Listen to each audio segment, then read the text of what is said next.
takes 7 weeks of like doing something over and over again to like basically create new. I don't know. This might be.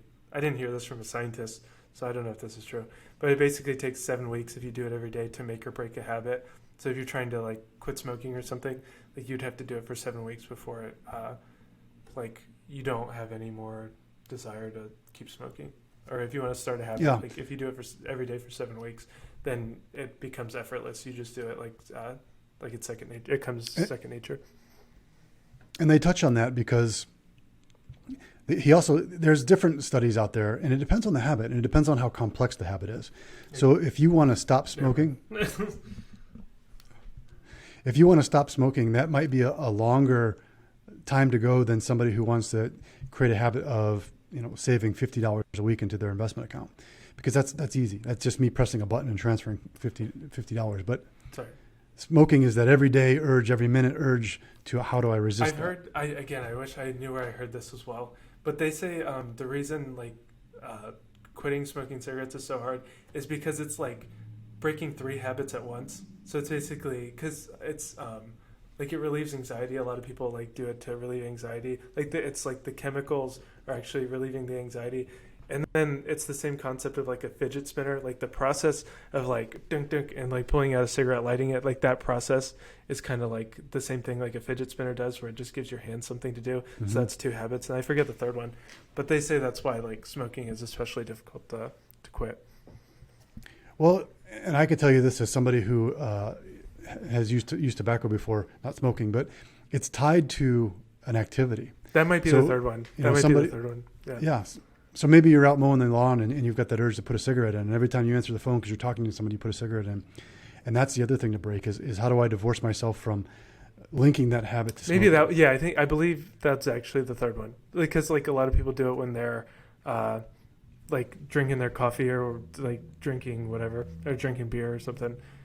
Like it's linked to an activity. So yeah, you're basically breaking 3 habits at once. So do you have any recommendations if somebody were trying to achieve goals or they had a goal in mind? What would be your recommendation to is there a method or a process or something that you would recommend in your past that has helped you kind of chase down those goals?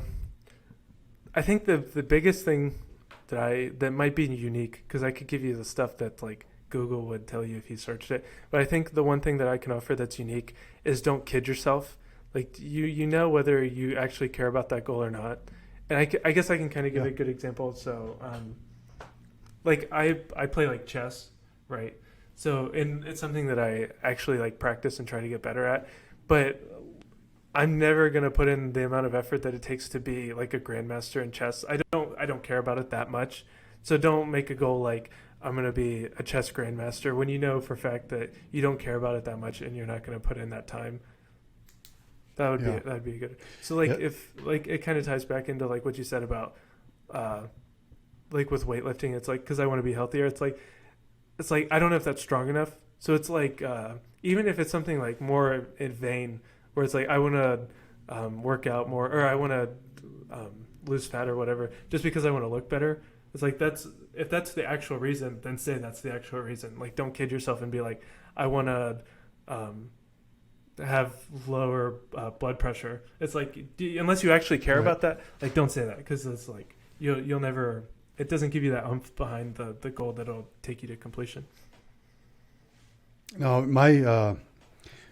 in my experience, and I spent years out of college working in cardiac rehab and training. People tend not to do things purely for health reasons, because if they did, they wouldn't be there in the first place. I mean, we wouldn't be eating the McDonald's cheeseburgers. We wouldn't be smoking and doing things. Quitting that is noble, but there largely has to be something beyond that, beyond the health. Like I said, I'm quitting smoking because I want to see my daughter born. I want to see my grandchild born. Something that would maybe shake you a little bit more at your core. I think it was on the Joe Rogan podcast where he said he trains as if somebody's trying to hurt his family. Like that's what's going through his head while he's lifting weights. It's like that would be enough. It's like you're gonna train pretty freaking hard if that's in the back of your head for an hour. It's like somebody's trying to hurt your family. You're gonna be swinging those kettlebells extra hard or like going a little extra deeper on those squats.